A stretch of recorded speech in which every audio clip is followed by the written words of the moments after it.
All right, that's that. Let's dig into this stuff. This is nothing.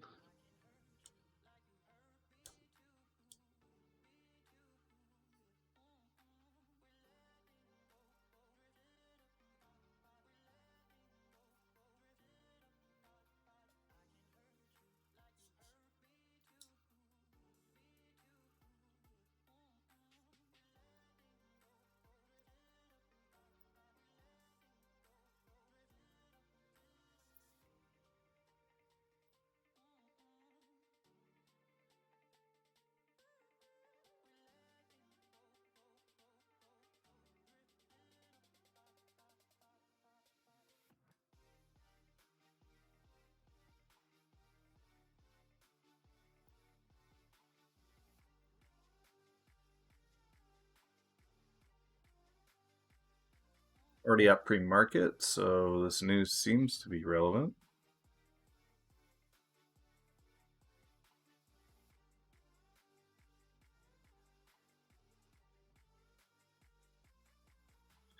Steady growth. Let's see here.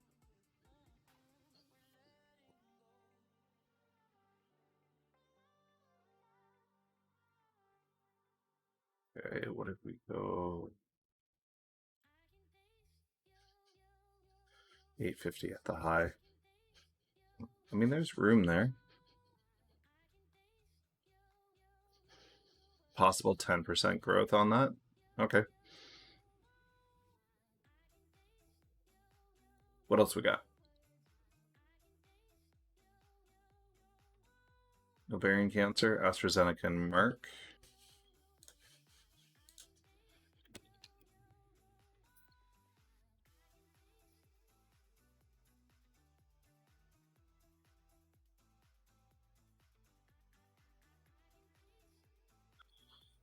Low cost ventilator.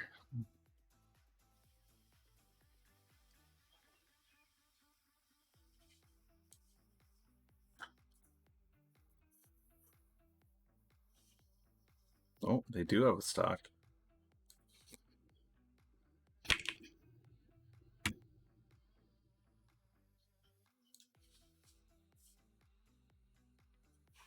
Down pre-market. Interesting. So that might be a play.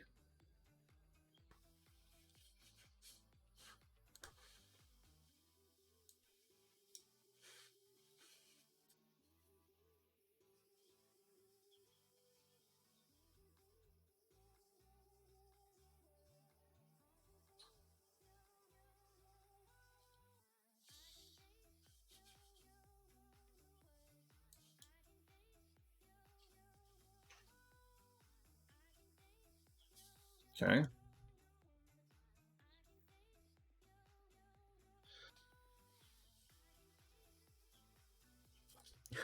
Motley Fool likes VRTX, Gilead, and Novax.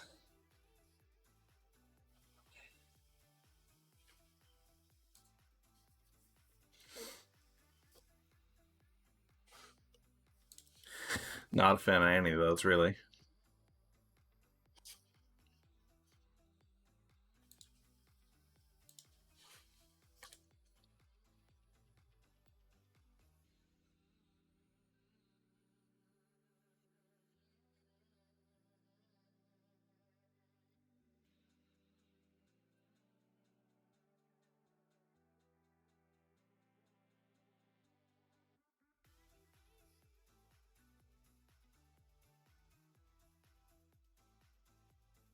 This is just speaking to the industry. This is a report. That's nothing. These guys are in trouble. Cytidine.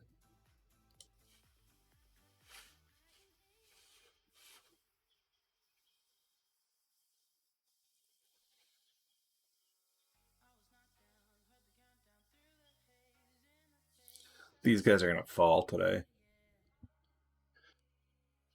They just keep lying. Yeah.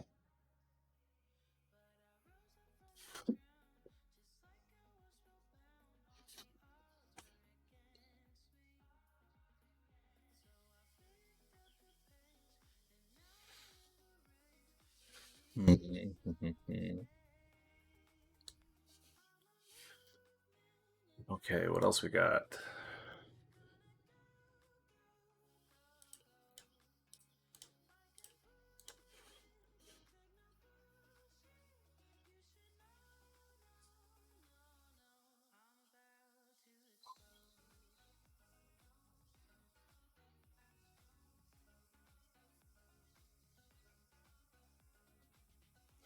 See, I mean, this is interesting. More and more countries are coming out and just expanding, and they're saying they're doing it for the sake of safety, but the reality is like I think that they were just expecting poor performance economically. I don't know that they were really warning people here.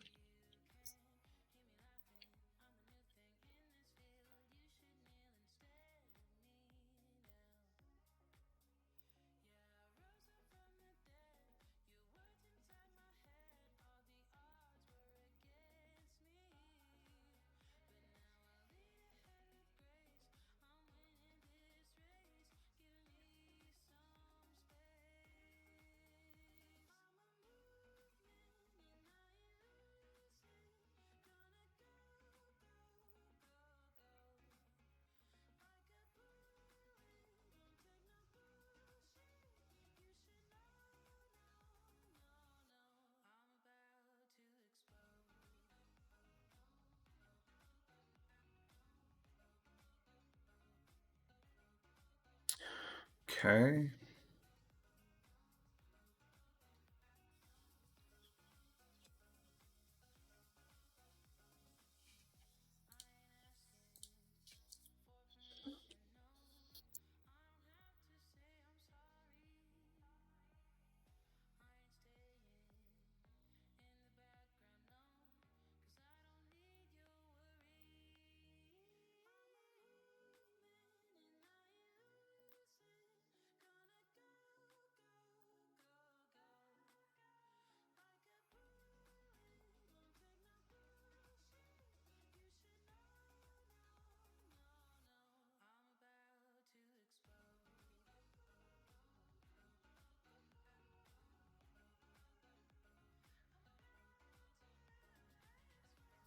This is big. This is getting worse and worse.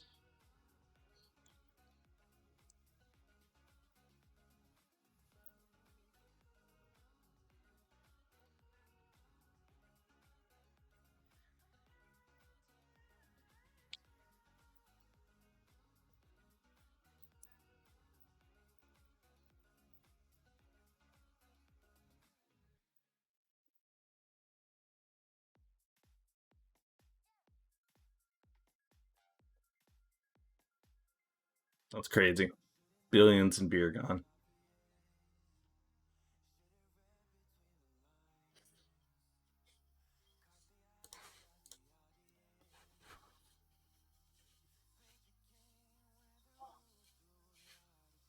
This thing's still going. VTIQ.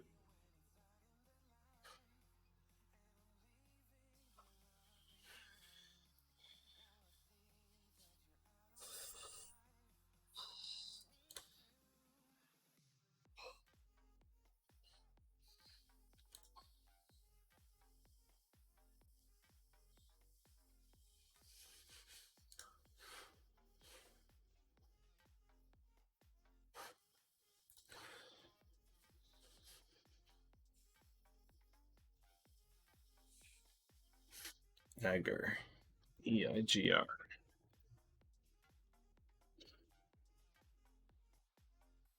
Slightly pre-market.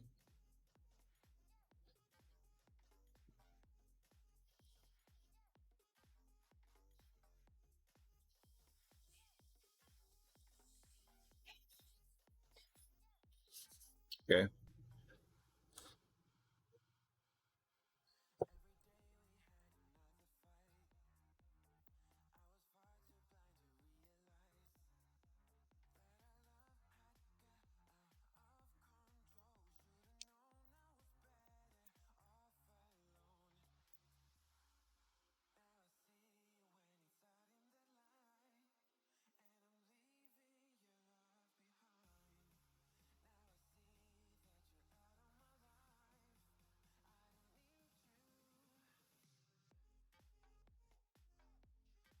Okay, so there's 6 there.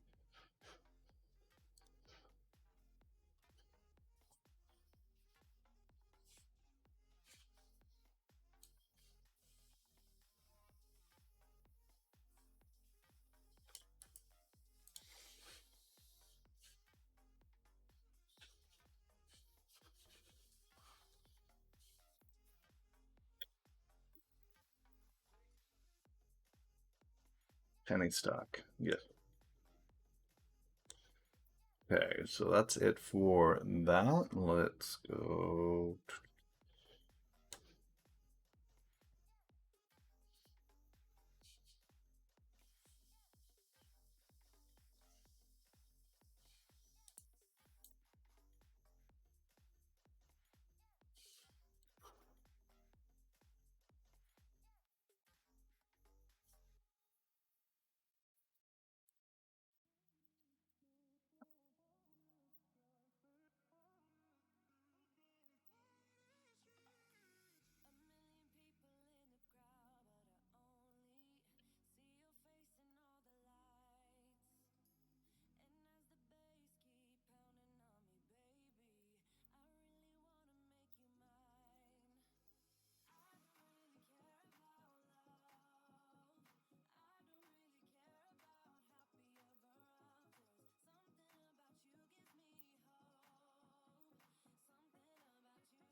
I think it's these guys that have the interview.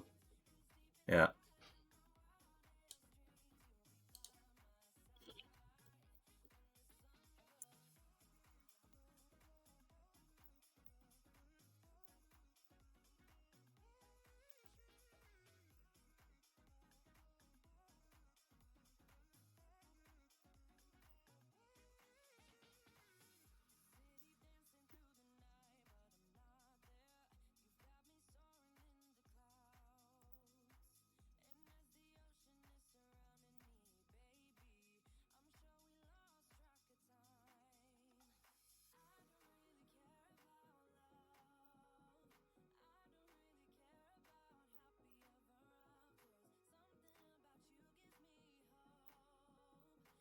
This will be something I watch. The stream won't be live by this time, but um,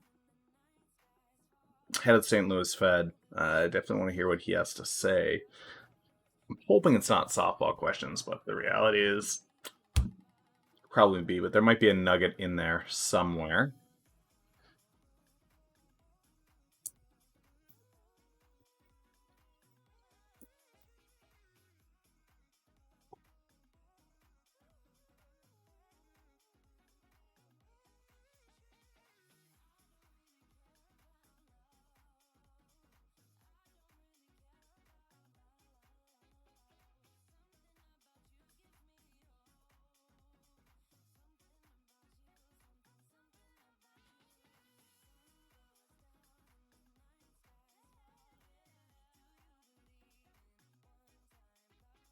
Okay. Um,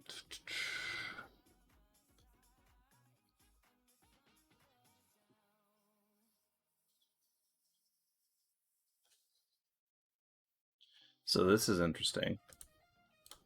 Tesla sales plunging, which means that their competitor, uh, so skeptical about Asian companies, but this thing is a direct competitor to Tesla over there. If Tesla's sales are sinking,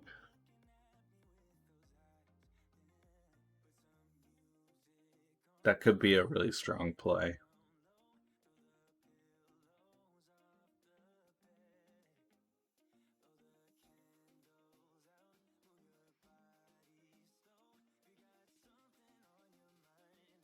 Yeah, if they're seeing this 9.8, 10% gains in electric car sales, that means Neo is winning, at least in that market for now.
I'm wondering what kind of movement we see on that. MFA, X0X. I don't know that IPEX will be on here. It is, okay.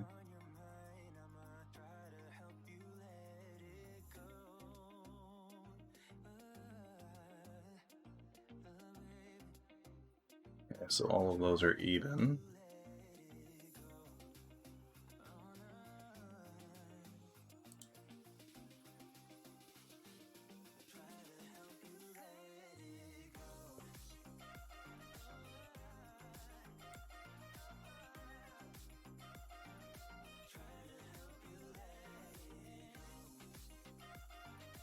Waiter DMPI.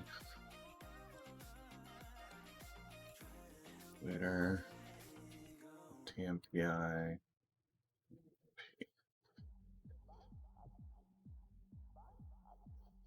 Okay, no movement on that. This is down pre-market. This is down pre-market. Okay, let's see here. 5 days. Okay, so this has had good growth last week. Waiter up pretty significantly. It's a big jump for a stock this size from $1.60 to $2.60 to gain $1. That's a big jump last week. So probably see a little bit of deflation, but I mean the technicals still look good, still in buy territory. We'll see. There may be positive market sentiment around this still. It could still go up.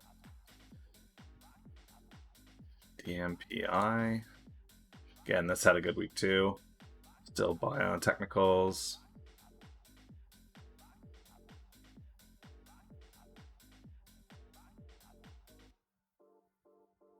I mean, this is a cancer plane at the end of the month. Like we've got the ASCO at the end of the month.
This is going to be big. We're going to see these commercial REITs fall from the sky.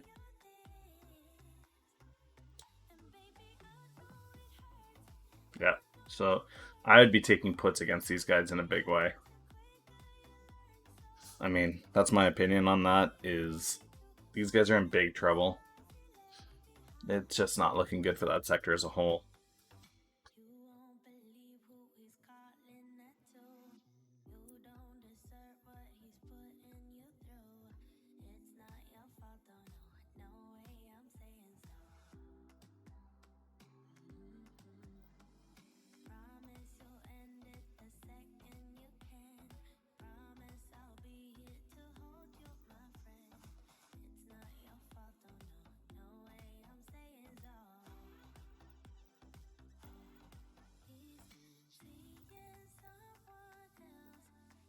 I think we've had 3 Chapter 11s in the retail sector now. So I mean, these REITs.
SPG and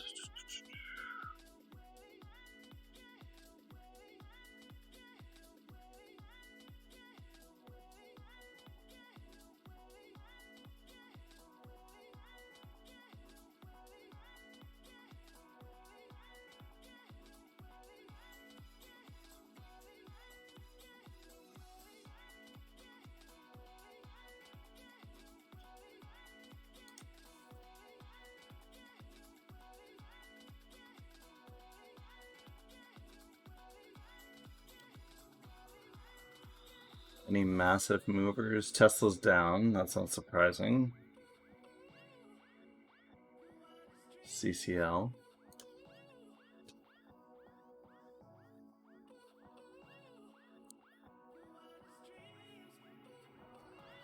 And go back and get it when it was down here at 10. $13.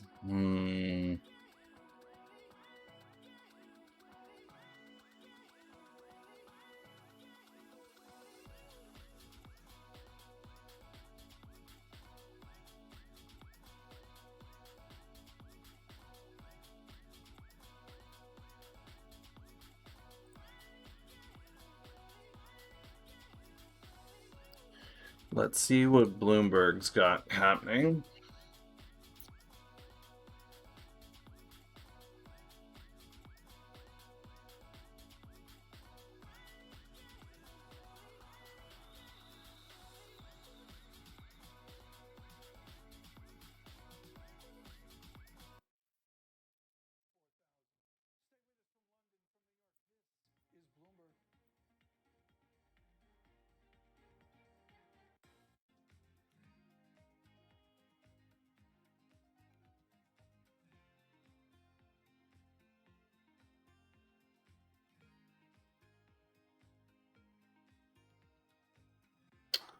Effect strategy.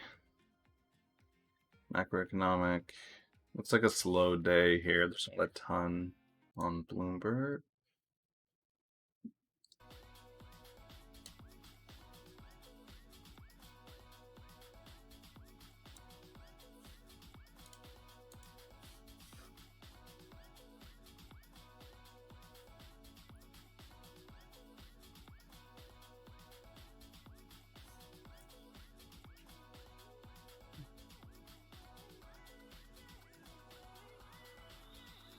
That's too bad. He's a funny guy, Jerry Stiller.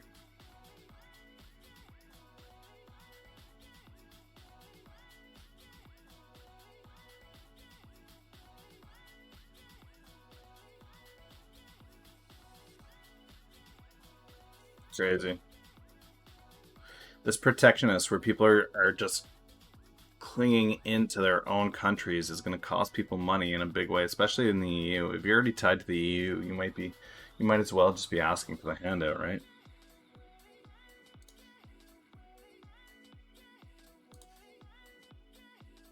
Ticks. Okay, so I want this.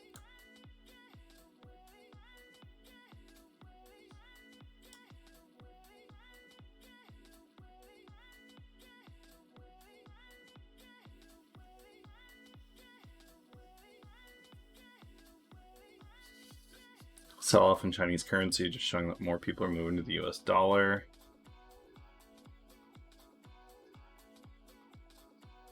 Slow day in the news, we're reporting on a bear.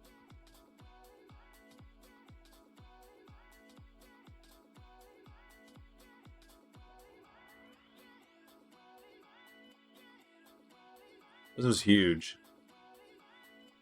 Sports has been desperate to get back at it. I wonder what casinos did as far as gambling on the UFC event.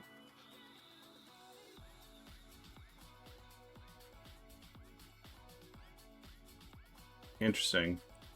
So here's a prediction saying people are going to be traveling more. A lot of road trips.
So this is interesting. This is Germany fighting with. I don't know that I'd be a fit with Feeling Froggy Gaming. I'm not really looking to just blow up on Twitch. I just do this for the memes. I took Twitch seriously a long while back. If I'm going to be live, I might as well be live, right? But yeah, no, I appreciate that, but I'm not fitting into a group of small Twitch streamers. That's all bueno, bro.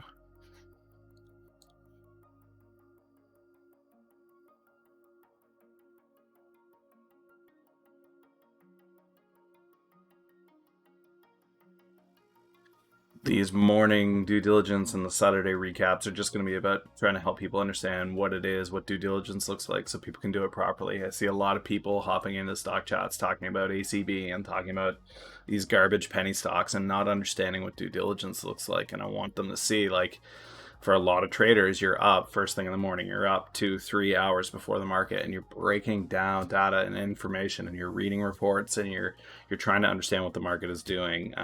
It's less about gaming whatever's happening and more about understanding what the market's actually doing, reading the news, and making your plays from that. So this is educational. I'm not really looking to blow the doors open and make it into a massive Twitch stream.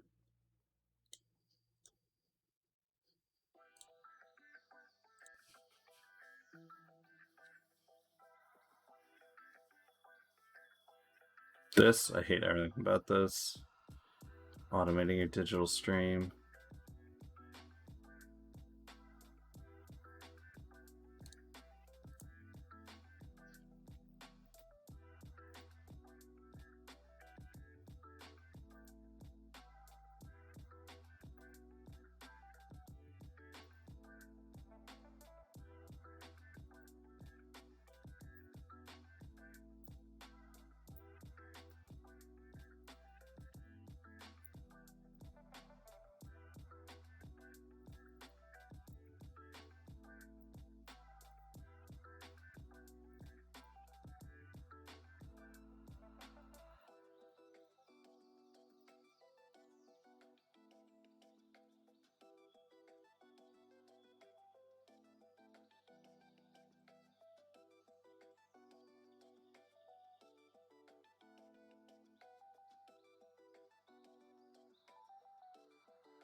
Yeah, this is huge. This is coming up more and more and more.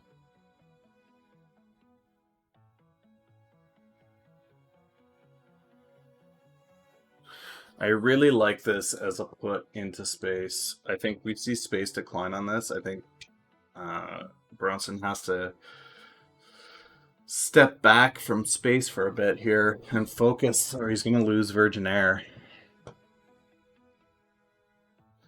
Peaked at around 36. I mean, this is an interesting one. As the market declined, it spiked. It went up to almost $40. And I remember riding this up. I was in probably around here, that 16, 17 mark. And then think I got it around 39. Not quite the tip. And then it just free fell.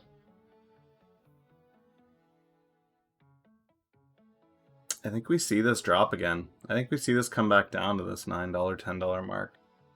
I will probably look to take a position in it for the long.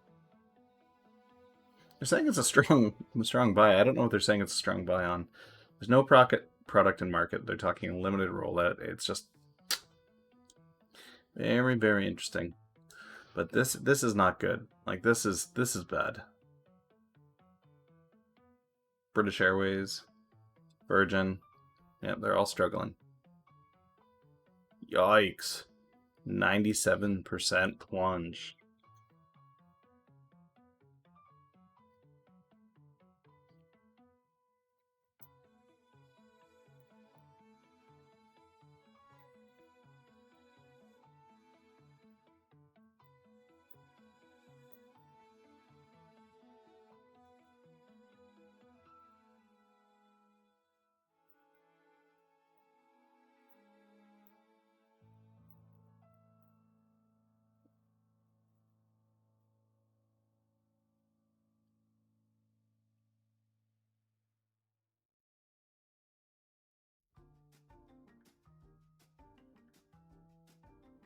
Russia's numbers are coming out. They are affected by corona after all. They're not immune.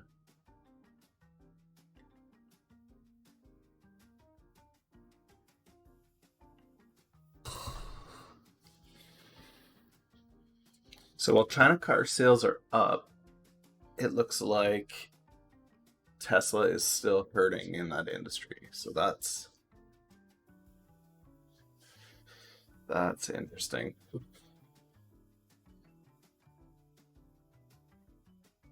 I may have to take position in NEO today.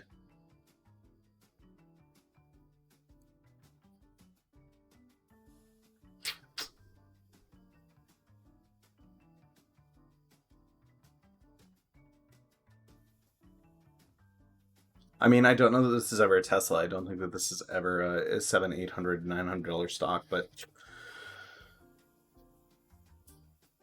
taking a position of some kind in this looks like a intelligent play.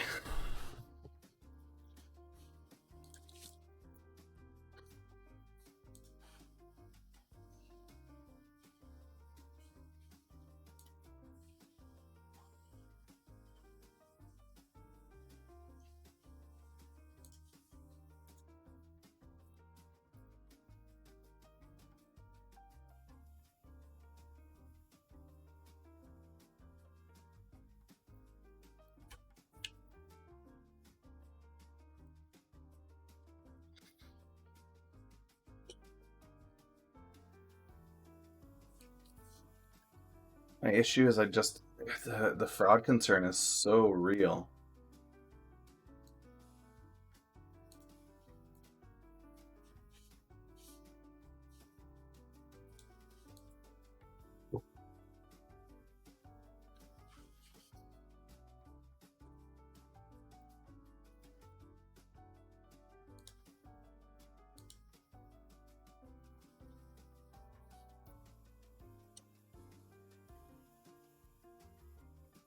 This is interesting.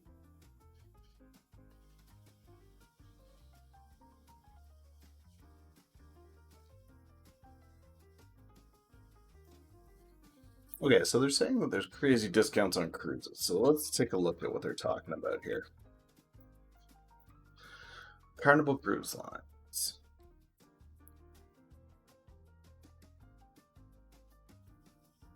VIP Club. Sign up, get $500 off.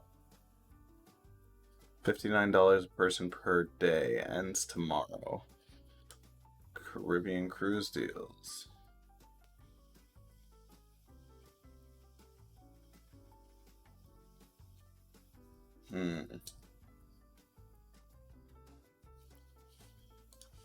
Carnival.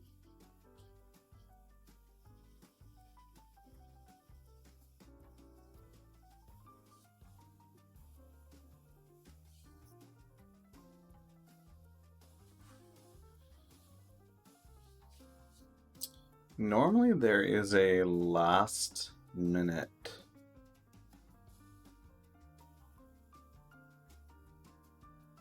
cruise line deal thing.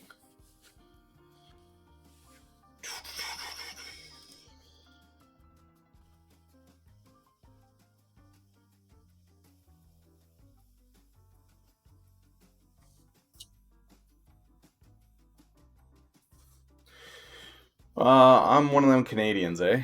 Where are you from?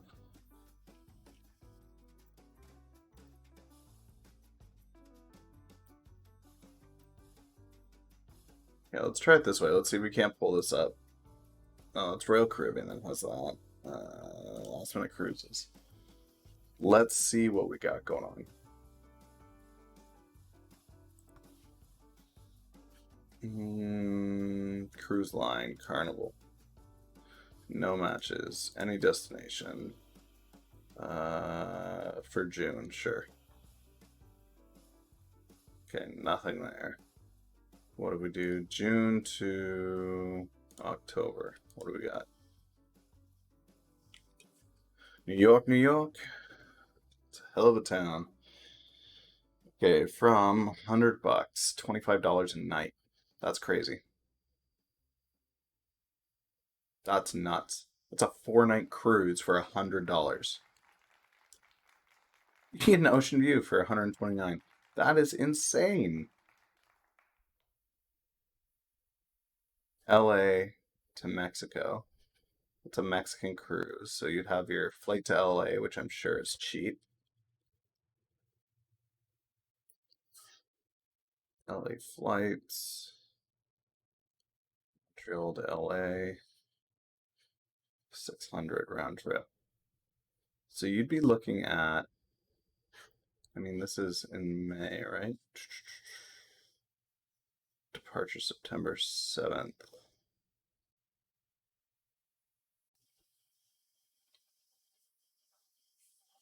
Oh, that is crazy. No wonder people are buying these. $100 for a 3 night, 4 night cruise.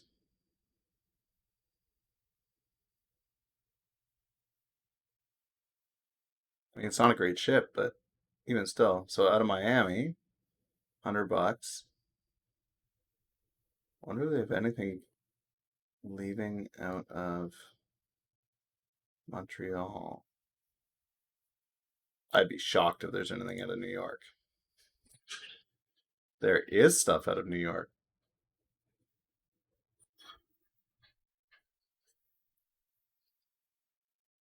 Interesting. I mean, that's still pretty cheap. That's still crazy cheap. Well, I mean, that's what, yeah, nobody wants to go on a cruise is what they're saying, but I'm looking at this report from Carnival and they're saying booking surge 600%. Like uh, they're booking up ships like crazy. That's 200% higher than the same time period last year when we didn't have Corona. Like people are booking like madmen right now.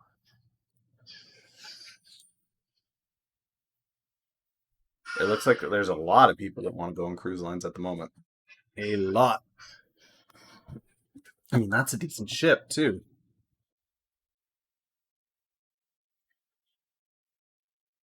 6 night cruise out of New York City for $400.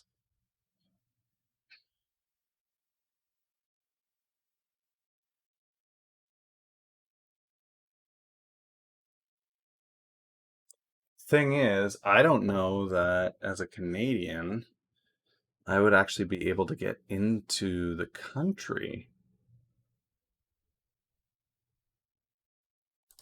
That would be non-essential travel, wouldn't it? I don't know that I would be able to get across the border. Um, Canada, New England, 3 cruises match. Departures, 68 per night. Hmm, this is interesting. This is interesting. Okay, itinerary.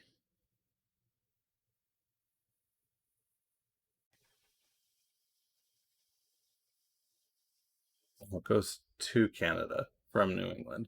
Yeah, that's not good.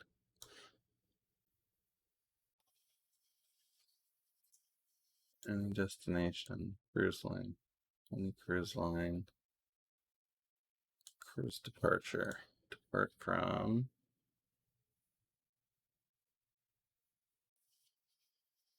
Montreal.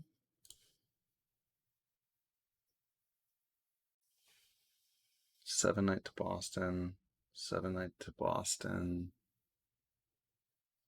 11 night to Florida. Yeah, see, these haven't really come down that much. That's interesting. Very interesting. But it looks like the US is tuned up and ready to go for cruises, which makes CCL that much more attractive, I think. What to do with that? I mean, CCL seems to be the big winner on that. I don't know that people are going to be flying, though. You'd have to drive to the, right? Like, you'd have to drive to the event, or you'd have to drive to the port.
Yeah, I mean, Goss, I start every morning at 4:30.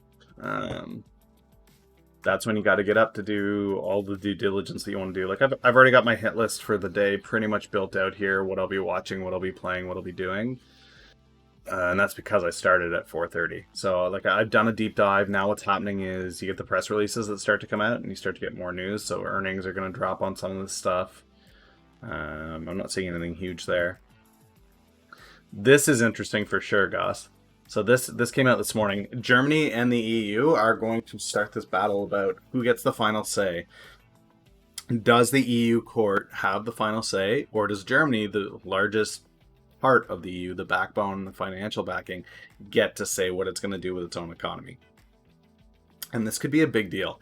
This could be a huge deal because Germany undercuts the entire establishment of the EU if it says that national rulings, national courts can overrule the EU law. Because if it does that, then what's to stop other countries like Italy or Greece or Spain that are struggling from just saying, well, screw EU law, our national law said that we don't have to pay you back. I think that this is a scary precedent that we're seeing develop as far as the EU and Germany, and I'm really really excited to see where that goes. This people are just so myopic when it comes to the argument about the EU, when in reality the EU is kind of a bad deal for everyone. Except for the ones that are leeching from it, right? So if you're somebody like Greece who's just sucking constantly out of the pool, I mean, it's fantastic for you because you've got the support of all of these really strong fiscal nations, and you don't have to do anything. You can just do whatever you want. Meanwhile, countries like Germany don't want to be buying up your junk bonds. They don't want to be buying up your failing companies. They're tired of doing that. The German economy has realized that it cannot into perpetuity float the entire EU. It can't do it. And I think the German courts, when they were saying QE is done, I think that's a reasonable thing for them to say. I really do. Um, I don't think the German economy is like the U.S. economy. As much as people like to make that relation of, well, like the US is the major economic powerhouse on this side of the ocean, and Germany is the major powerhouse in Europe, and then you've got China as the major powerhouse in Asia. I just don't buy that. Germany's Germany's ability to produce comes almost solely from their tech, their knowledge, their academia. It doesn't come from massive exports. Beer and bratwurst is not enough.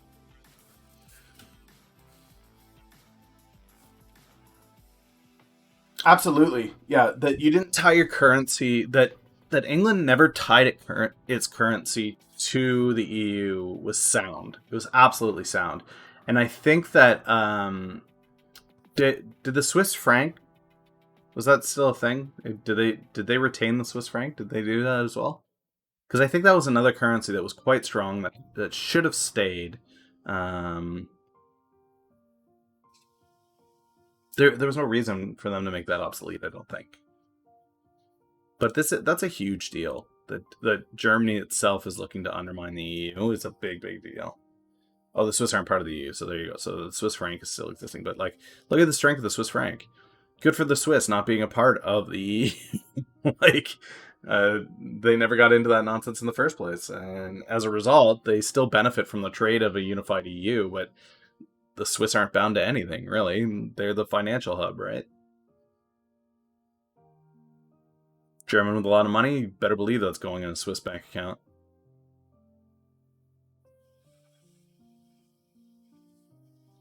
Okay, I want to see how their electric did. Revenue down. Okay, so they didn't do phenomenal. I gotta look into Neo more. If I'm gonna consider taking a position in this, I have to look at this. $1 billion investment in April. 5% on April delivery. Bank of America is bullish on Neo. Chinese auto spiking. I mean, this is my concern. This is my big concern here is Luckin Coffee just there. The fraud in China is so real. It's such a reality. And so, I mean, you get into something like Neo, and it's like, oh wow, this is fantastic. Like, look at this. It was at $1, and now it's at $4 or $3 or whatever, and it's got potential to go to the moon, right? Like, we're predicting it's going to go back up to this $10 range. Okay, great. And then a report comes out that the CEO is completely fraudulent, has been fudging all the numbers, and they're actually in massive amounts of debt, and this thing dumps off the face of the earth, right? It's just, makes me so nervous. I think I should just stick to my rules and not play it.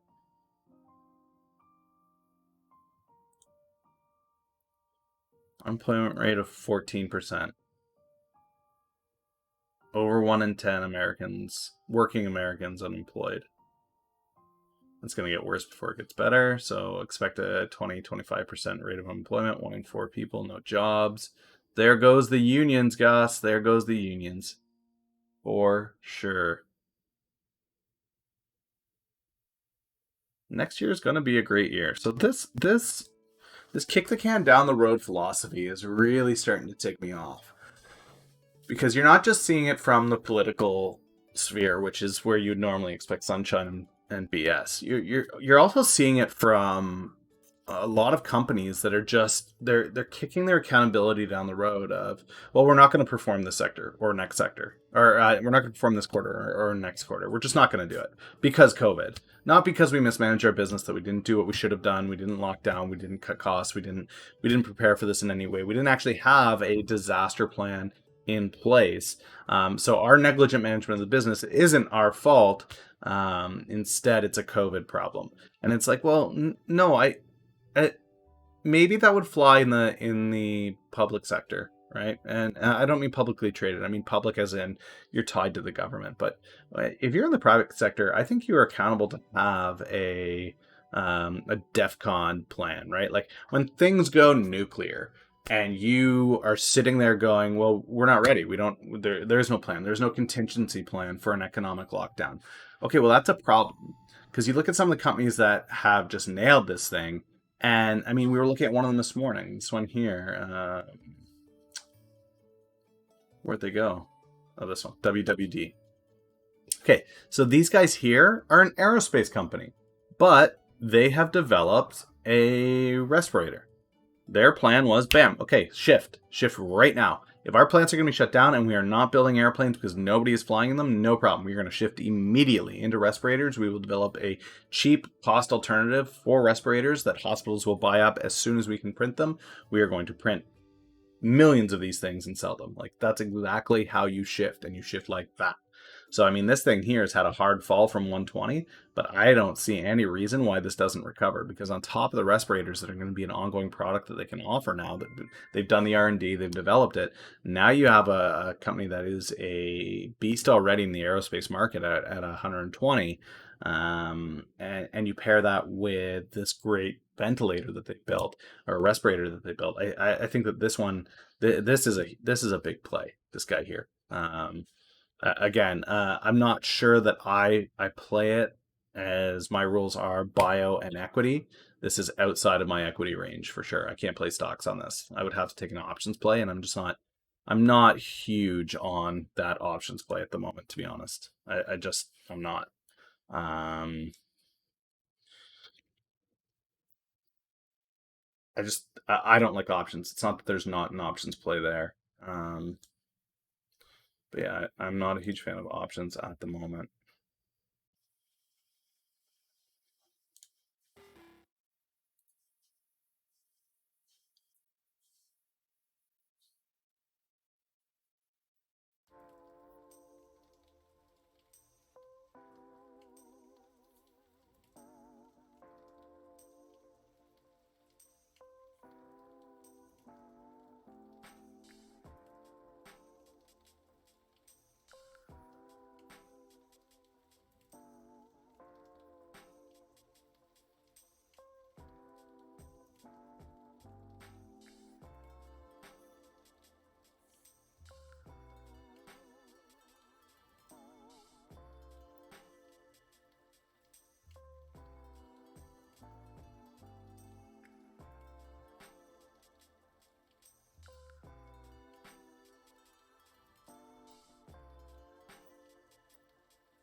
Yeah, and that's just gonna happen more and more and more, and that's the scary thing is like, uh, so a massive business. We're talking a big business, right?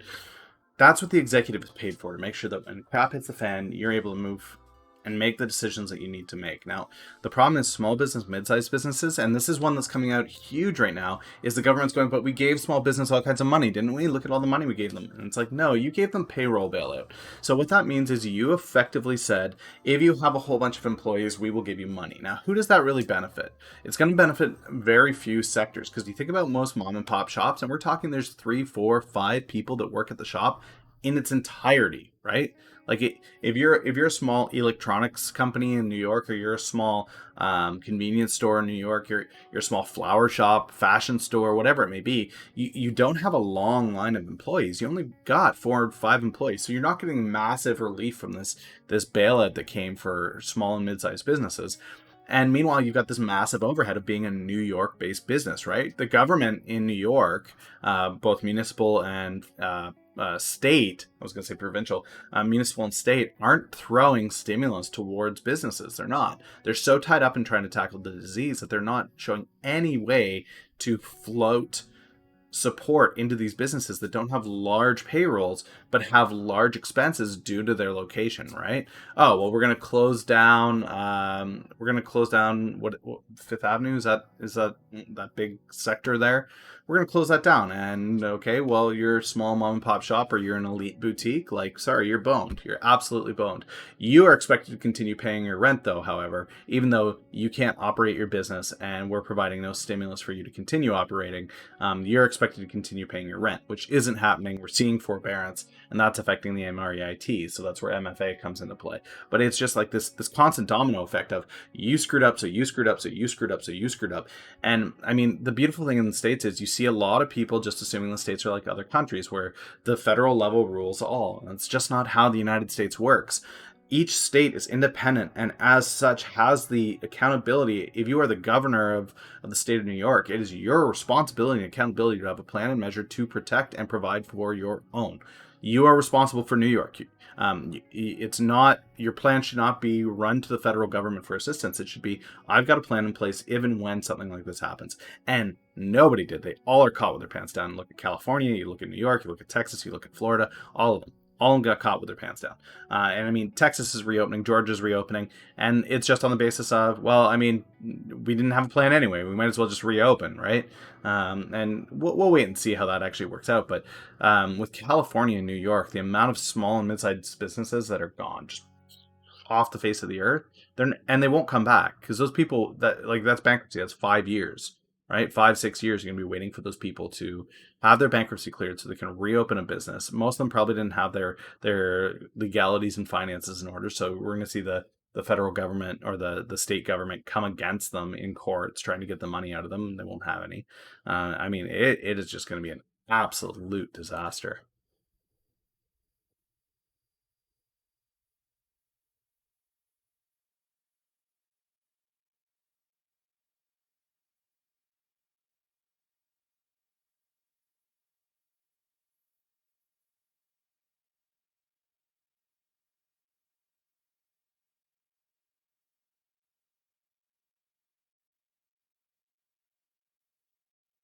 54,000 tweets of ambassador. Why is ambassador tweeting? Brand ambassador, Gucci ambassador. It's not a single thing. It's a whole bunch of different things.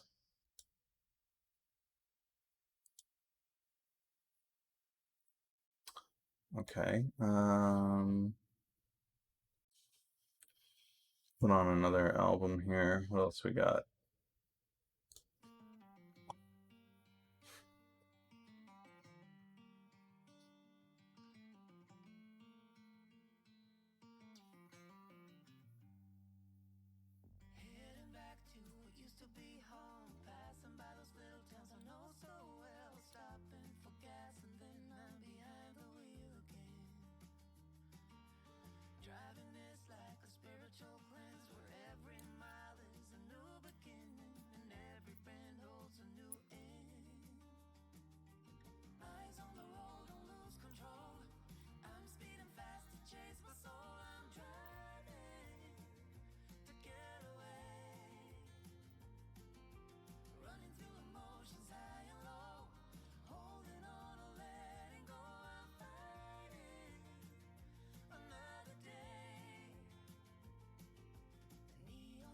See, I think that's why we're seeing the bigger states say, well, we're not ready to reopen. Because right now, if everybody's focused on, like, put your blinders on, we are just focusing on COVID as a state. That's what we're doing. We as New York are focusing on COVID. New York has always been really, really good as a state. When you get singular focused, things get done. And I appreciate that. So when 9/11 happened, the whole state went essentially on lockdown, but they didn't call it a lockdown. But everybody was focused on, let's fix this. Let's fix 9/11. Let's fix the destruction. Let's help people out. Let's get people homes. Let's do that. And they did it and they rocked it. And I think that's the mentality that Cuomo's putting into place now. And so he's got the blinders on, and it's COVID, COVID, COVID. If it's not COVID, I don't care. I think the reality is, though, when 9/11 happened, it didn't directly affect the economy, right? You're not dealing with a whole bunch of different things at once. We didn't have an oil, we didn't have the oil industry dying. We didn't have the stock market collapsing. We didn't have all of this, right? So it was a singular thing that you could do. But the reality is like, oh man, this is going to be so bad when you take those blinders off and you're like, okay, great, we fixed COVID. Oh, it's just an apocalypse. That's all that's left. Like New York, like Detroit, right? I don't know if you've been to Detroit lately, but that thing is scary. It's like I Am Legend in that city, in many parts of the city. And so, like, New York, when they take the blinders off and they realize the damage that has been done here, small and mid-sized business in New York is massive. It is the lifeline of that city. And I know people talk about there's these major sectors in advertising and marketing and sales and stock market and all that stuff that is in New York, and that's true. But New York isn't just built by the big boys. Its lifeline is its small and mid-sized business, and that's gone. It's just going to be gone. That's exactly it. Like it wasn't built to put people into depression, and so you're left with this really awkward place of um, those that are on the ground, those that are trying to run their small businesses, and we're talking family-owned businesses that have been around for 40, 50 years, right? Like been around since World War II, gone, disappeared. It's gonna have a huge effect, and I don't know that the New York state can afford the burden that's about to be put on their unemployment. I don't know that it could afford the social assistance. I don't know that I don't think it has that, and it's going to look to the federal government with hands out, saying, "Well, you have to." And the reality is, the federal government doesn't have to. At this point, I'm hesitant to say whether or not the federal government even can. The trillions of dollars they've already poured in, taking the whole country further in debt is alarming for sure. What the Fed is already doing and working hand in hand with the Treasury, buying up absolute garbage using federal money that doesn't exist that they've printed. This steamroll effect is just going to be worse and worse and worse. It's going to get bad.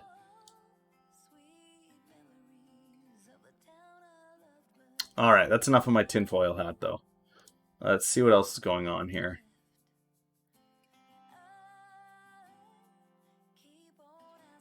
Yeah, they're saying 17% right now. I think, was it 17% Mnuchin said there? He mentioned it here, 14.7. So 14.7 right now, but well, and that's just it. Even the debt. So the issue with everybody being in debt and owing debt is there has to be two sides to that equation, right? You have to have somebody that's willing to loan that debt and carry that debt, and you have to have somebody in order to offer these people that debt. Now, people that already have binding agreements or mortgages, that's locked in. That's a done deal. But as far as banks being willing to offer new debt, I mean, if you're somebody who had a great plan and you're looking to start a business, and then bam, in January, as you were going to apply for a loan, or mid-February, as you're going to apply for a loan, this happened. COVID happened, and the banks went, no, sorry, we're not approving new loans at the moment. We just can't. We're not approving new loans. And I understand why the banks are doing that, because the banks don't want to collapse. But the reality is, if you don't start giving out new loans, if there aren't new vehicles and new pipelines for loans to small and mid-sized businesses to not just recoup losses, but also to start new ones, it's going to be nuts. It's going to be absolutely nuts. I mean, I would be shocked right now if I mean, there are certain. I mean, Rita and I were talking about this, that when you go into a bank to apply for a loan as a small business, especially in New York, okay? Let's say you go into a bank and you represent your business plan. It's a great business plan, but you're coming from a minority sector, right? You're coming from an immigrant, you're an immigrant background, so whether that's overseas, Mexico, whatever, you're African American, you're Latino. Typically, we see lower rates of approval anyway on those sectors, and I hate that. I hate that is a thing, but the numbers say that it is a thing, right? The stats say that is a thing. If you're Caucasian, you're more likely. If you're Caucasian or an Asian, you are more likely to get approval on a small business loan or a mid-sized business loan than otherwise. And it's just like, I don't see businesses that have minority ownership or immigrant ownership getting the approvals during this time when they were already having a hard time getting approval on loans. I mean, that's going to give you a whitewash in a big way across a whole lot of new businesses. It's going to create resentment. It's going to create all kinds of geopolitical problems, and that's not even talking about the economical problems. New York is a serious, like New York and LA have some serious problems. California and New York are in some serious trouble here, and they bit the hand that feeds them. Like, the two of them know they're going into election season and they are in a tough place. They have two choices right now. They can continue right now to try to tear down Trump and the federal government and the Republicans if they want. That's going to go very, very badly for them, because if Trump wins a second term, which is, I mean, at this point, given the polls, extremely likely. If Trump wins that second term and you have done nothing but crap talk Trump and his administration, do you honestly think he's going to be there to help you pick up the pieces? I don't see it.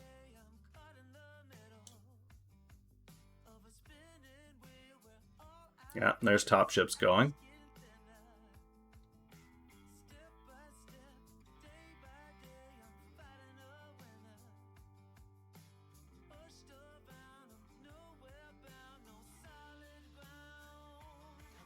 Oh, this doesn't seem like that's legal. Their CEO owned a company, so they bought it from the CEO. Ugh. With the death of USO stability and of the debt bubble burst, what is the ongoing value of the USD aligned to?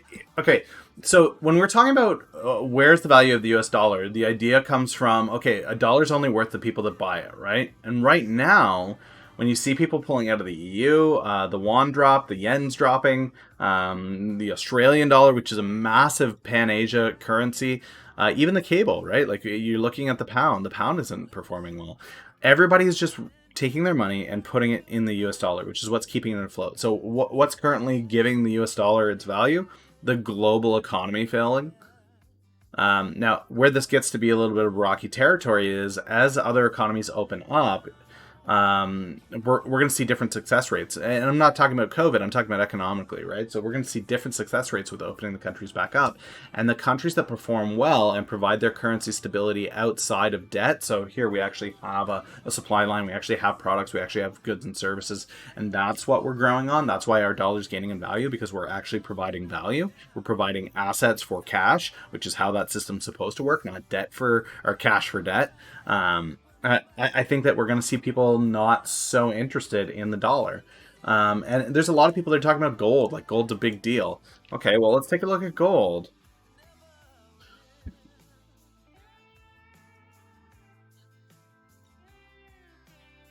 Price of gold over, let's go to the last 6 months. Okay, in 5 years. Okay, there it is. US dollar v gold. So from 1350 to 1700. Like, from January, we saw the dip here with the rest of the market, and then we're looking at 1600 to 1750. So again, $150 an ounce. Like, all right. I mean, is that really that huge? Let's go back and look at what we did in the last economic crisis. So 2008, 2009, down, and then we saw a massive resurgence from 700 to 1900. Like, that's nuts, that kind of growth. I don't think we see that here. People are saying, like, this was the new level, so this was like here, and then we're going to see this growth come from here. Do we actually see gold at 2,600? I don't think so. I don't know that. I think gold is more than likely going to deflate than increase if we're talking about an economic resurgence. This is ridiculous. This is ridiculous pricing. And I think that's why a lot of people are taking a look at silver now, right? Like, people want to see, so look at silver. It's just more affordable. Like, up to $15 an ounce. Now, that's still impressive. That's a 300% increase over the 10 years. But, I mean, this is still affordable. This is an affordable pricing option. But that old adage of, like, just get into gold, right? If we look at oil prices,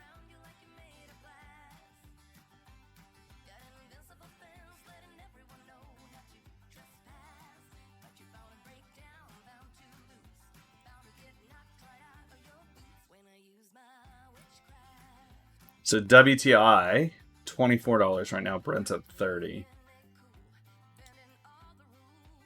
Here's where we were back in January when everything was fine. So $60, and we're down to 24. Like, this has room to go back up 30%. I think that this is where people start putting their money again, is oil.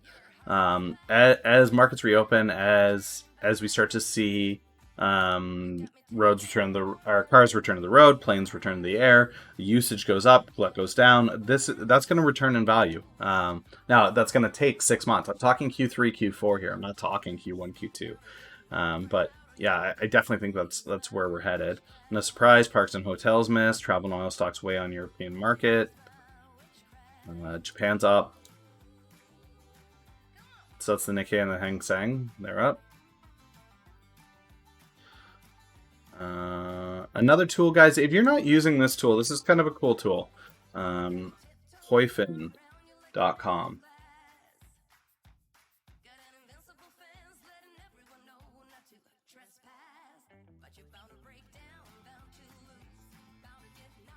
Okay, so emerging markets are up today. Developed markets, frontier markets, developed markets. Germany's up. UK's up. Japan's up. France. Okay. I mean, it looks like we've got some positive sentiment. Oil is gaining.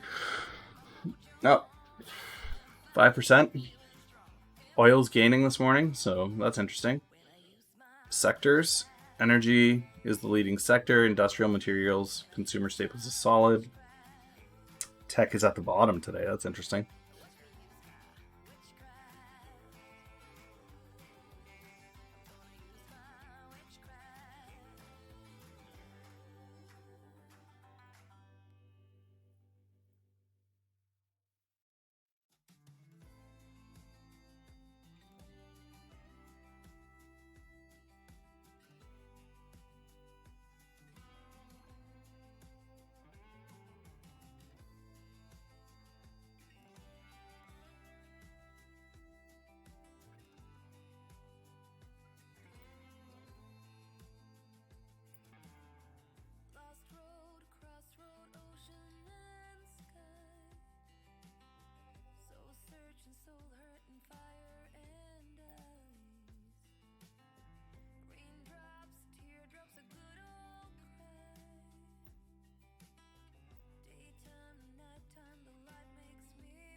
I think T-Mobile is just going to become an absolute beast this year.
Okay, what else we got going on? Ooh, that's interesting. Oil and gas company? Non-gap. Gap.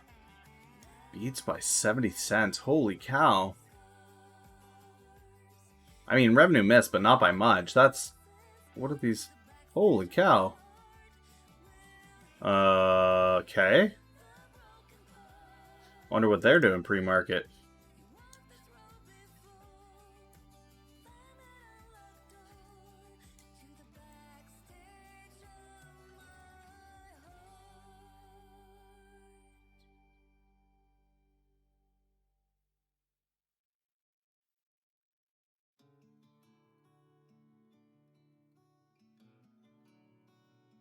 Nog.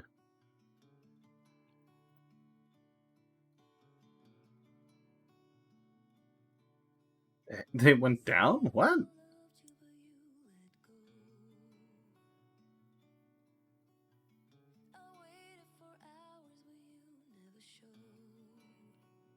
Okay, let's read their okay. Stockholder meeting, blah blah blah blah.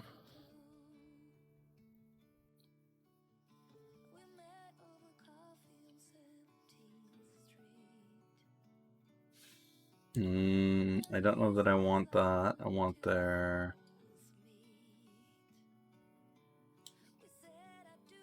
first quarter production, blah blah blah blah blah blah blah. I want their liquidity.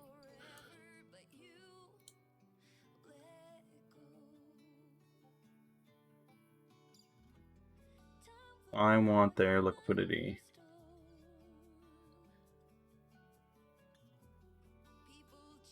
Liquidity. Had 8.5 million in cash. Northern had a total liquidity of 218 million. Cash and borrowing availability. Yeah, so this is the problem. This is what turns us from being very attractive to very unattractive very quickly. So when you're scanning this, what's up, Martini? Yeah, did you see that crypto thing that I sent your way? Not looking good. Not looking good.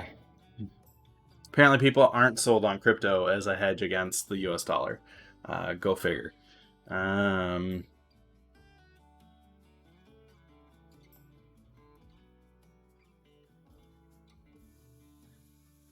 Yeah, this is so, guys. This is why this is important. So even though they beat, break this down and look at this.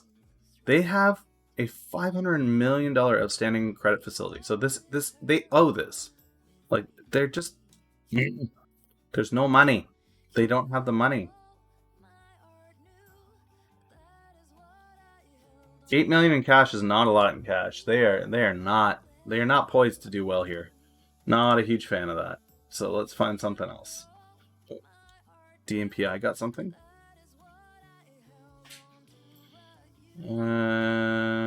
Okay, so this is just one of those typical chart breakdowns.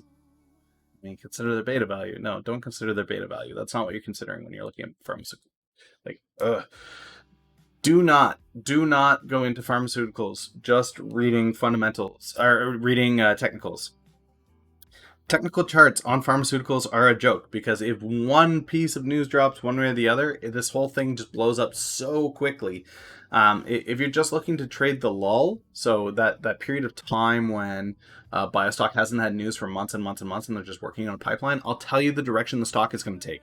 It's going to go like this. Unless it's a big company that's got 5 or 6 drugs already out in the market, and then it's going to do this. That's literally it. That's all the technicals you need to know.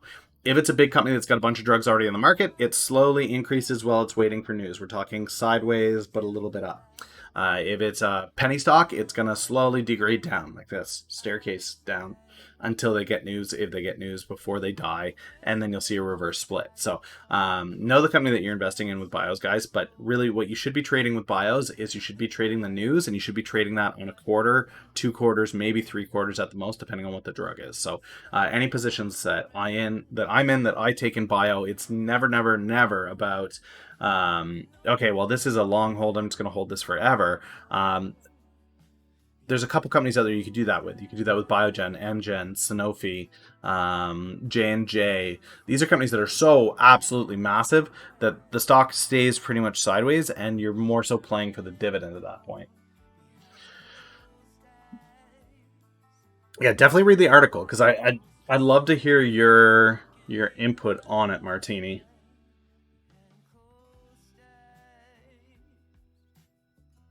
Of course, it's California causing the problems.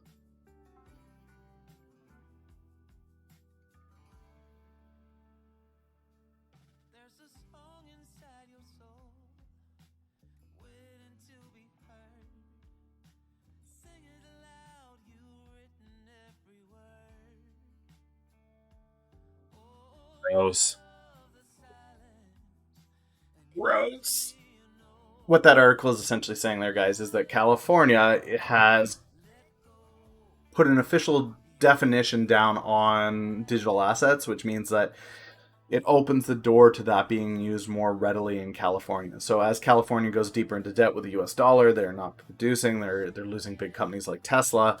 They're looking for an alternative, and it looks like they want to set themselves up as the crypto hub. So you would have the New York Stock Exchange being big beats there. You'd have the futures market of Chicago, and then you'd have the crypto market out of California, most likely out of LA. Or I mean, I guess they could do it out of Silicon Valley, but I mean, it's just. Ugh, you're so bad with money that you decide that crypto's the way to go. Like, come on, let's not do that, shall we?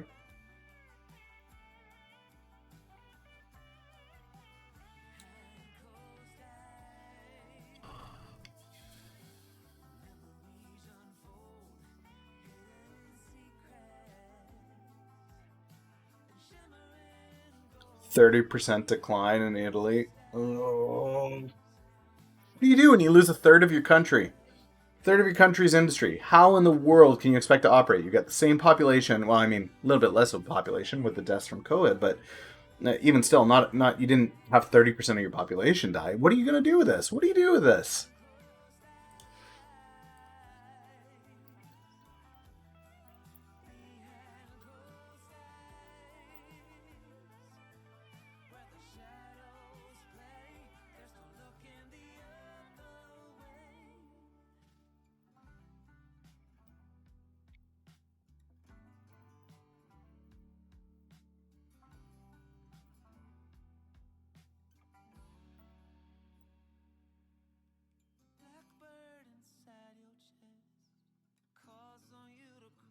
It just the more news that's coming out of the EU on how badly hit they are.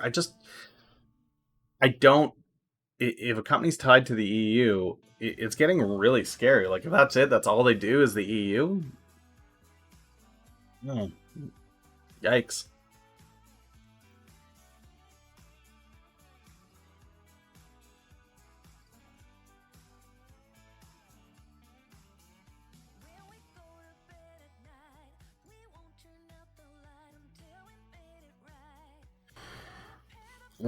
I mean, I understand this argument for contact tracing. I really do. The idea that we need to be tracking where cases started, who they touched, how far that goes. But I think you're gonna have such a hard time in the U.S. doing this. It feels like such an invasion of the rights of people to do this, to track them at that level and that scope. I just I don't see it going over well.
Yeah, this is nuts. The argument of, well, he looked like a guy we saw on our security camera, so we killed him. That's not cool. Like, that's never gonna fly in court. Even if it's Georgia. Like, you're nuts. You're a nut job. Guy going for a jog through the neighborhood, and you think that you're a detective all of a sudden, so that you can just dispense justice and go kill him? Like, sorry, not sorry. Go to jail. Do not pass go. Do not collect $200. That's just scummy.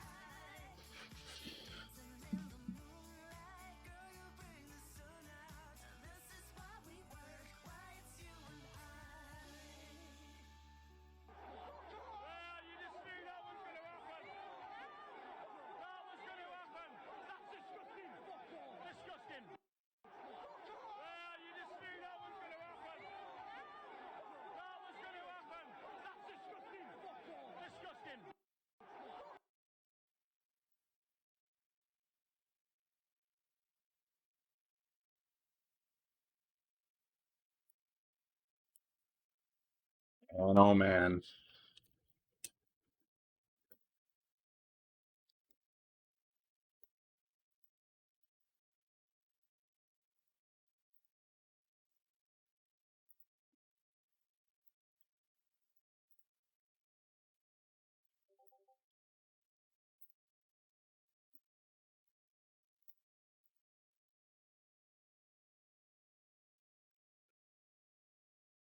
It's nuts.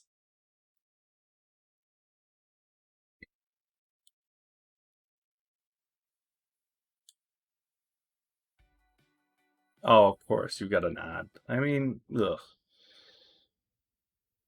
Look at that. Look.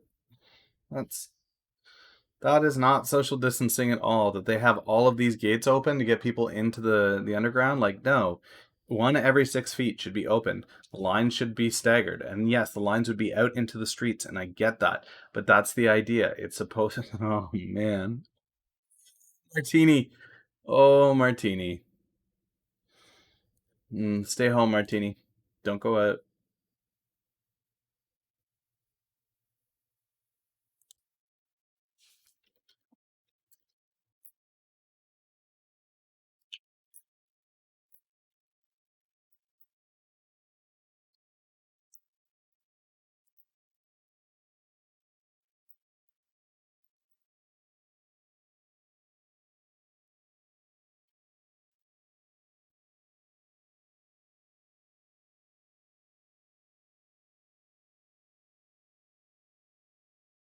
Yeah, like here's flights. Here's United Airlines flights right now.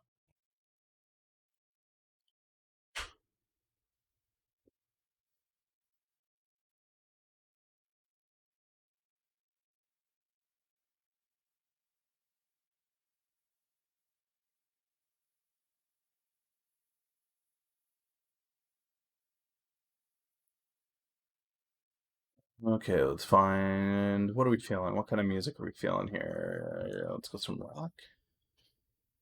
Best of the decade. That's not rock. Nope.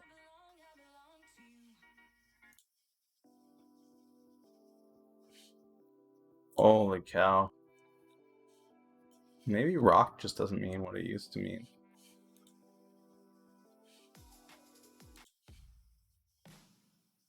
There we go. That's better.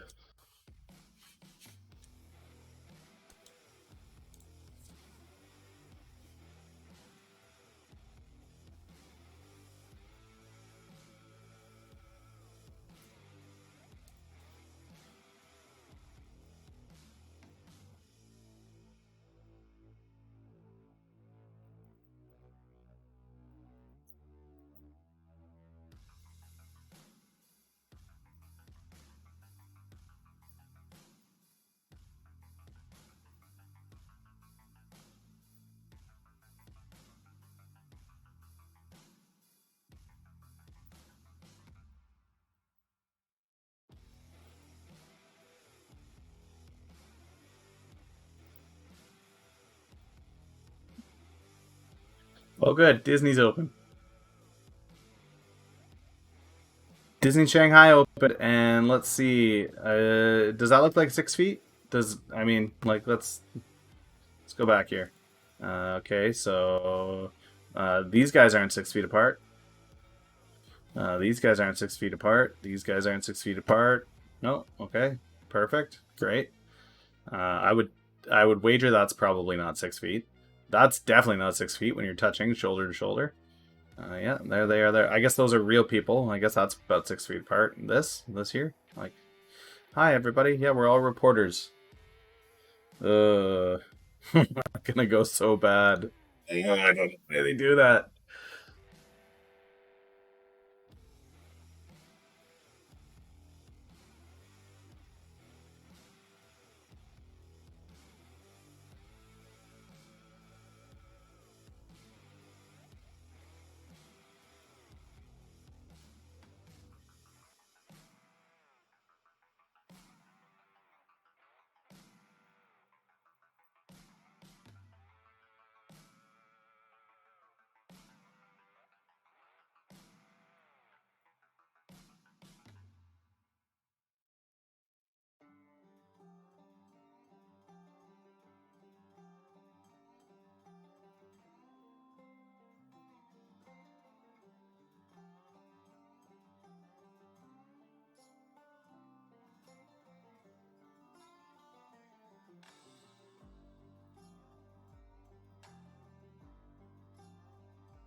TD continues to not impress. Apparently, you can't get onto the trading platform again.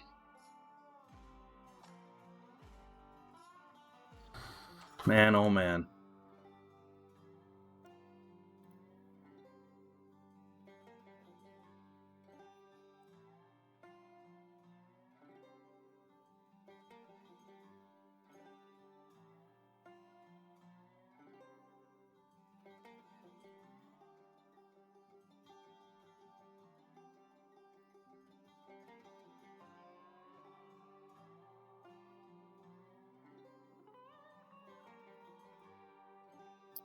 Okay, we've got some earnings coming out.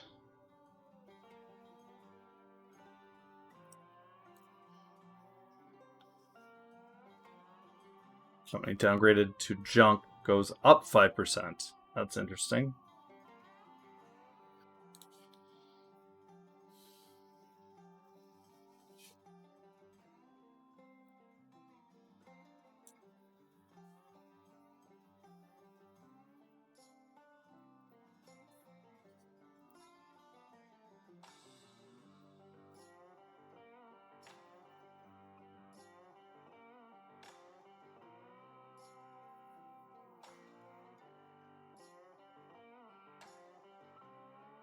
Steel manufacturing. This company's in trouble. That was bad. Yeah, oh man.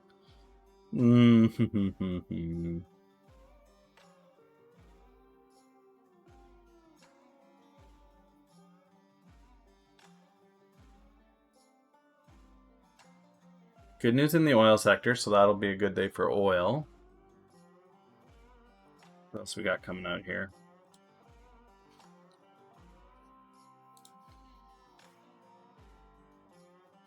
%80 of U.S. businesses expect a longer impact.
What's up, Teeny?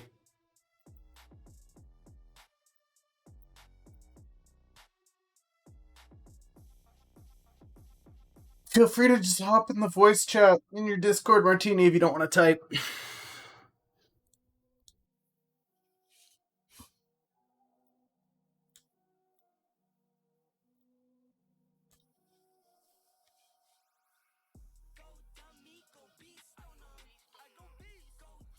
So the California law, what it's doing is it's allowing that to set itself up as the hub for crypto trading in the U.S. So you've got futures out of Chicago, you've got the main exchanges out of New York. Well, guess what?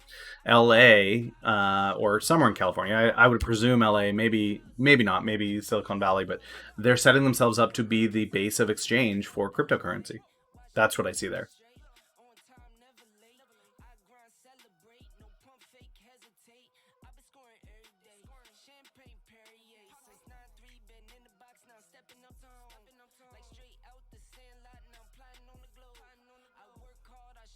By having a clear definition around cryptocurrencies and what they are and what they are not, it allows you to trade them. It's been one of the major issues in the US with crypto is until a state has clearly defined what it is, it makes it difficult for the state to operate on that currency. Now that you've got a clear legal definition, California can start to process that. Imagine being able to go to any sports stadium out there and paying with Bitcoin.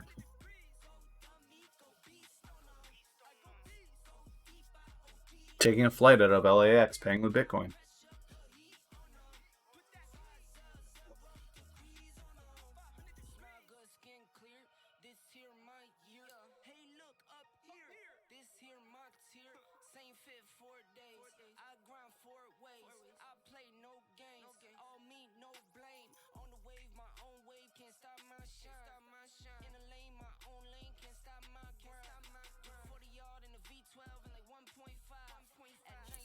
I mean, this is just it.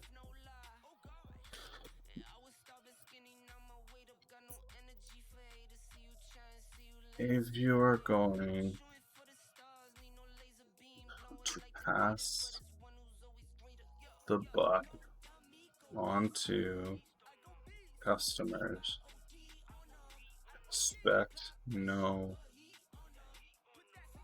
tickets sold. You've got to absorb the cost as an airline.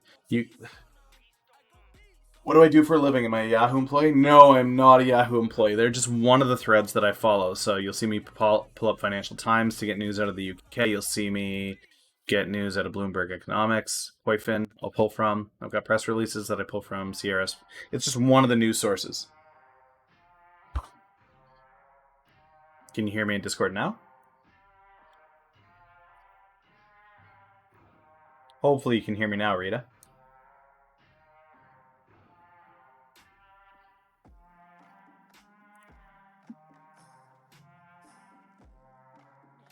Yeah, so I'm a digital marketing consultant by profession, but I do day trading, and I'm also a public speaker. I do some public speaking as well.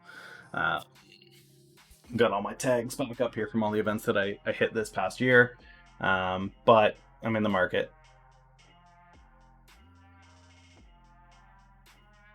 I'm gonna turn this music down. I don't know how loud it is for you guys, but it's pretty loud in my ear.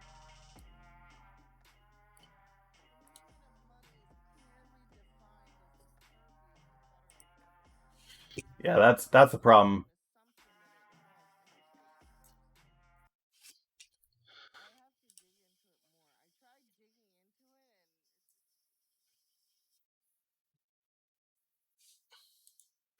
And that's just it. Like there isn't a ton of helpful articles.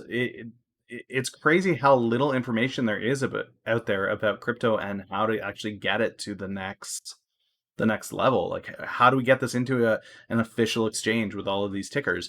The only thing that I could find is one of the big shutdowns on it is that there aren't legal definitions as to what defines a digital asset and how that operates in the scope of currency. And that's what California just did, is that they finally gave it that legal definition.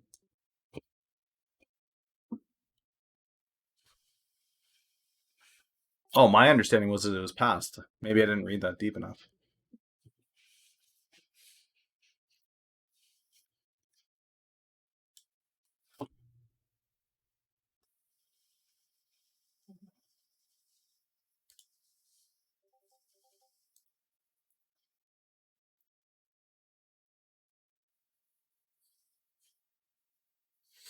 Yeah, that was a different article I was reading in the morning where it was like, okay, it's just it cryptocurrency is getting less and less appealing because the barrier to entry on it as being a traded commodity is so high. So even though California is saying, okay, well, we're looking to open this, it means that there's how many other states that aren't able to currently use it actively as a currency.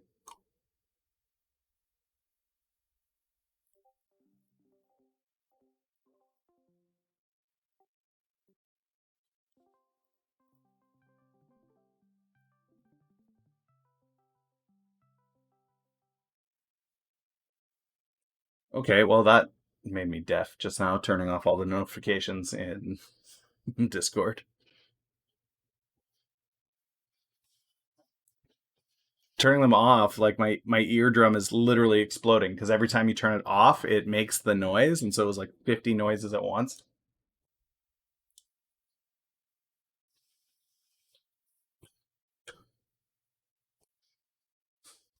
I mean, people look positive this morning. All the markets are up. Well, all the big markets anyway.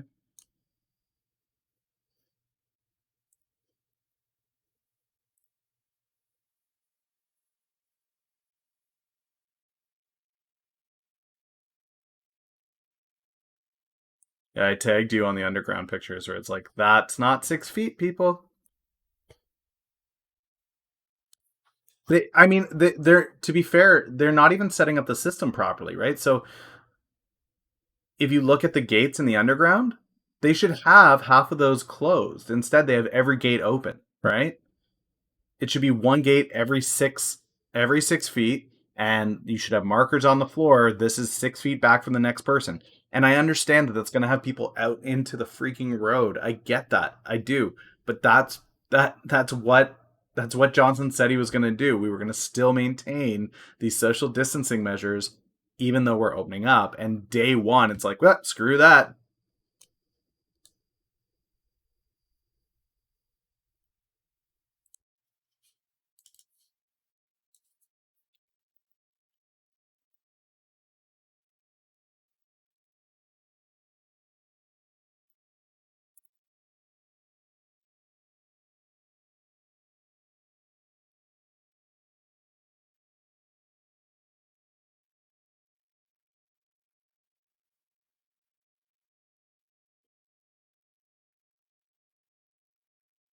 Yeah, yeah, and I mean that's going to be so. There's so many questions that I have with that of like, okay, well, what's their testing look like?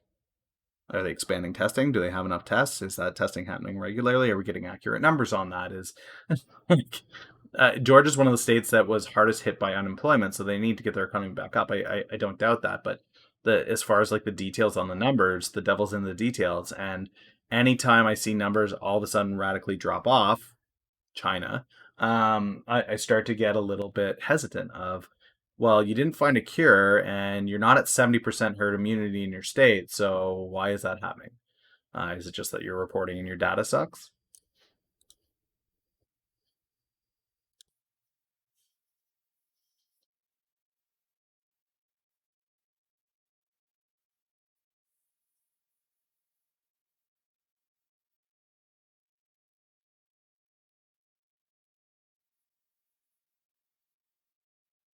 Yeah, I'm seeing more and more of these reports that we are going to see a massive wave of like male whitewash in business over the next couple of years.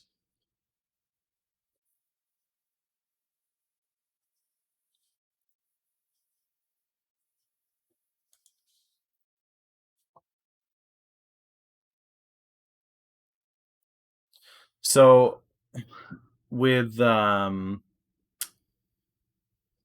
with all the small businesses, mid-sized businesses that are going to have to close, right? As people go to the bank to either make some kind of a deal with their credit owing or um, you've got people trying to take out new small business loans, mid-sized business loans. It goes back to that discussion we were having about banks lean a certain way when it comes to taking out or providing and improving new loans. And typically, the rates show that minorities and immigrant workers tend to get a lower rate of approval. Female run businesses tend to get a lower rate of approval. And so you're going to have this massive decline in small business and mid-sized business, but the ones that are getting improved are going to be largely white male owned. On top of that, the positions that are getting cut or the people that are affected, the people that are going to get sick from working front line, a lot of those jobs that are currently essential service jobs are not positions held by typical white Caucasian or Caucasian male. There's a large percentage of those jobs, those entry level, those worker level positions that are held by minorities in the U.S. And so you're going to see those people get sick. You're going to see those people have health issues. You're going to see those people have to step back from employment because they're ill.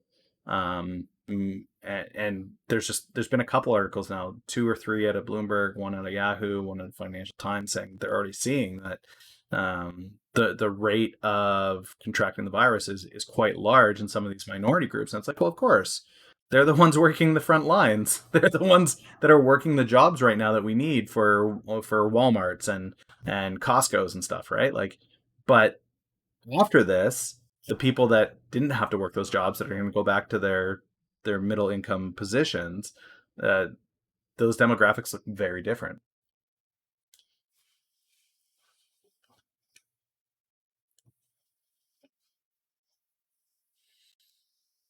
And it's really unfortunate because that's just, I mean, the racial tension in the U.S. already, right? So you add that onto the pile of why aren't African Americans getting approved on loans? Why aren't Latinos getting approved on loans? Why aren't legal immigrants? I'm not talking illegal immigrants, but like why aren't legal immigrants getting approved on loans? That should be a dedicated percentage. And I'm not about. I'm usually not about that. What is that called? Approval based on minority.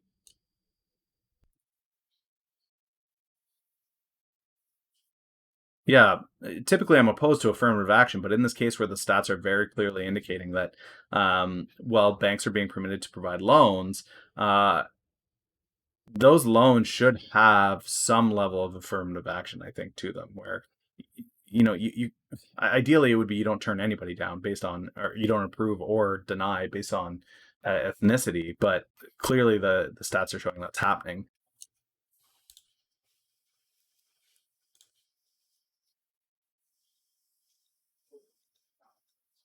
It really is. I really wish that on any application, it was almost legal requirement that your name not be included on the initial application. You have no name. You have no like all of that personal information that can come in follow up meetings, but that your initial application for approval would be just the numbers. Here's the business I want to open. Here's the loan that I need. Here's why I need it. Here's my numbers, and forget the rest.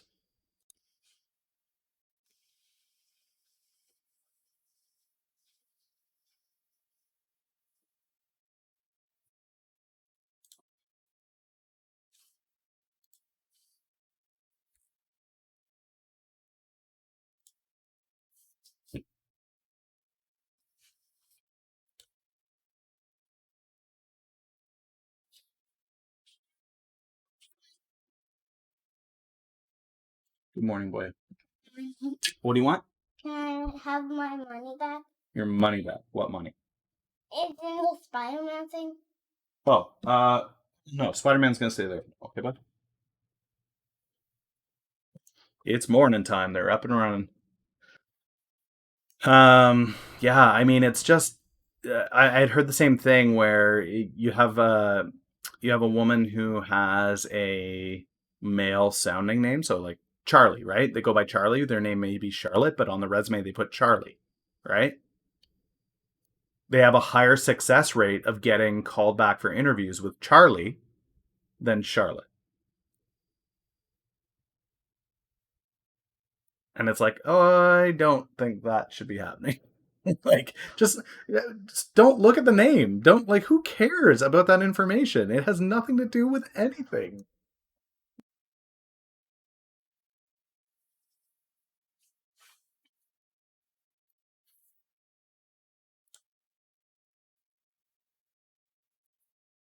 Exactly. Well, that's exactly it. I mean, I can see that where it's just it's so ingrained in that culture that it just oh well, you're intentionally doing this. No, I can honestly say I'm not intentionally doing it. I am doing it. I'm just not intentionally doing it. I'm looking at executive applications for a company. Okay, well, let's see. I've got 8 applications here. They all went to Harvard. They all have the same degrees. They all have very similar experience. This one's a woman. Okay, so I have 7 applicants,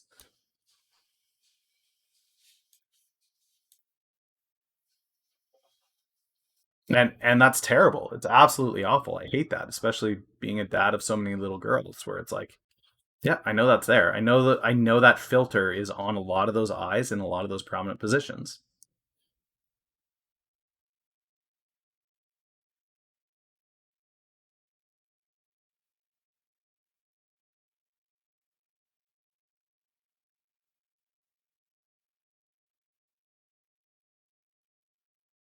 Referral, word of mouth. Yeah.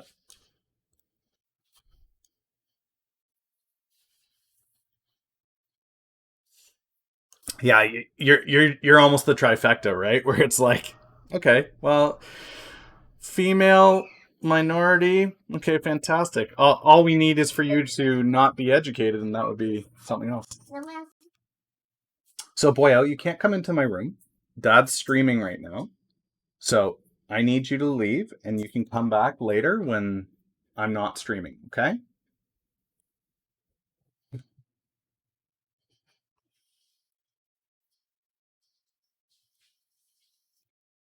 One of the things I love about this lockdown is that everybody's just used to kids walking in on streams and stuff now, so I don't have to make excuses for it anymore.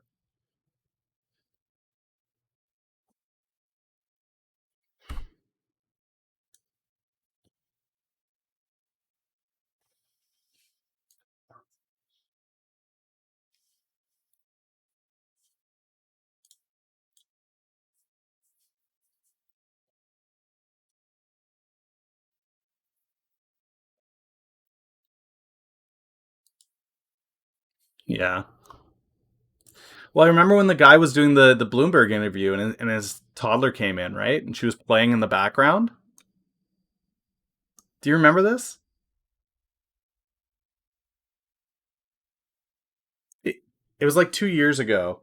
This guy was on a Bloomberg interview in the morning, and he's talking and looking at the camera, and he's clearly in a home office, like he had to work from home that day for whatever reason. And his toddler, like his 2 or 3 year old daughter, comes walking in behind him, and she's just dancing away and having a blast. And I remember watching it live and just laughing, like just laughing. I thought it was the greatest thing.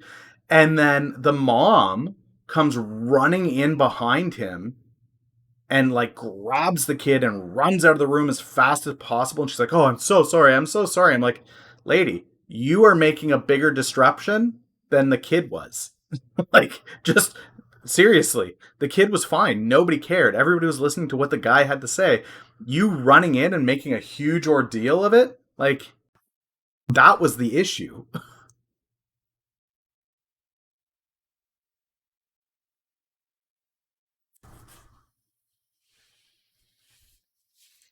Yeah, I mean, I don't know that that caused ready adoption because what was amazing was the dad didn't apologize for the wife's behavior or the scenario as a whole. He apologized for his daughter. I'm like, the daughter didn't do anything wrong. It's her house. She's 3. She did what I would expect a 3-year old to do during a Bloomberg interview. I would expect them to walk in behind and dance around like it doesn't matter.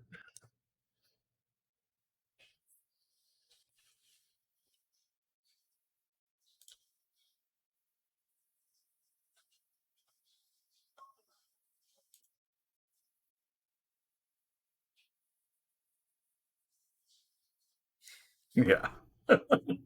I would be okay with that. Like if my toddler, if I've got like, I mean, the one that's a toddler right now is a little girl, and if she came in while I was on a business call or I was doing a live interview, and she came into the office and started talking, I would just sit her on my lap Like it's going to be more of a distraction for you to try to make a big deal out of it than anything else. Like just sit her on your lap and keep doing the interview. I guess that mindset has to come with familiarity though.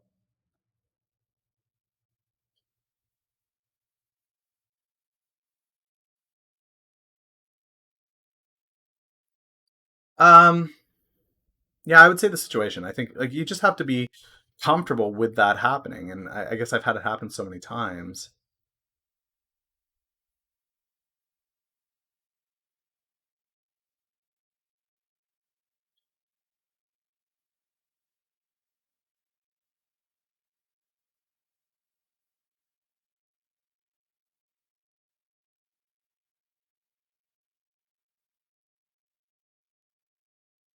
Yeah, I guess it's just the circles that I move in where I know people with families and big families, whether they're executives or whether they're farmers or whether they're entry level workers. I just know people with big families because I've got a big family.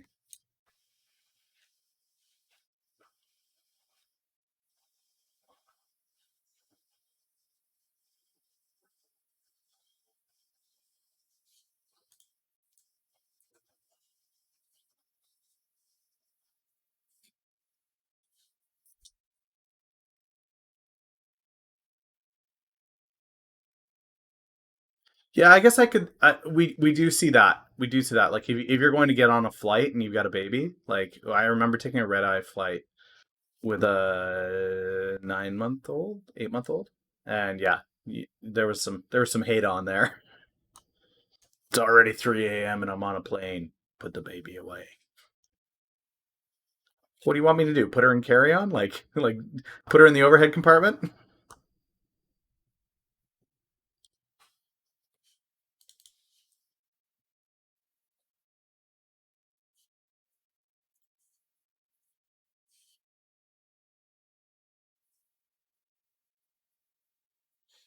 Oh man. You know how we're talking about penny stocks that have some crazy real value that aren't really penny stocks? Roche is one of those that is just getting more and more attractive. And it's a penny stock. It isn't it's on the OTCs. But this thing is amazing. This company is amazing from a bio perspective. It's just such a strong company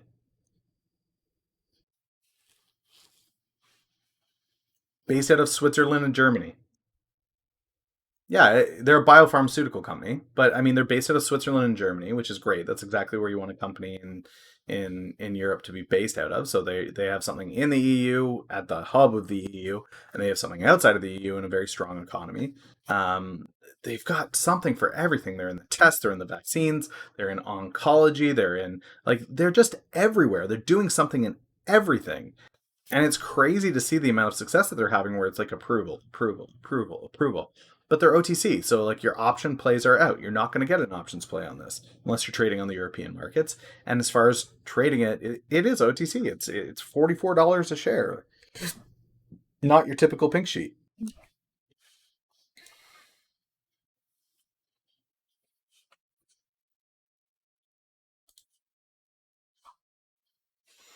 Man, it's been a busy morning. Already 11,000 reached on Twitter.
TD Advanced Dashboard's not working again.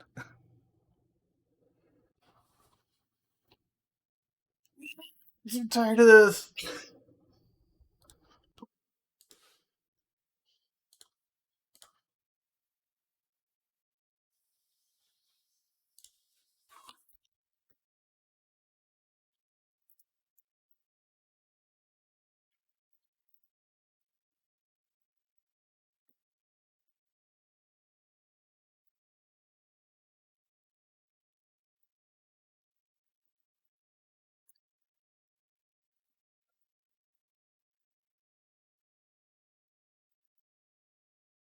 I'm left-handed.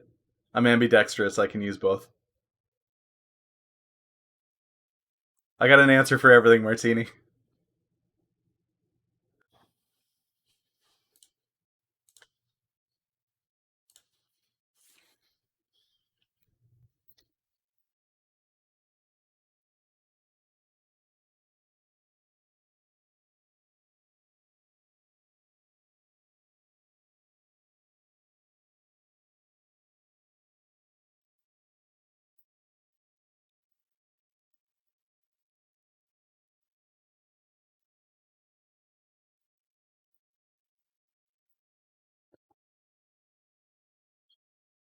Well, it's that time. I'm going to stop the stream here. I put in 2.5 hours of work, and I'm going to get a coffee and go yell at TD for an hour.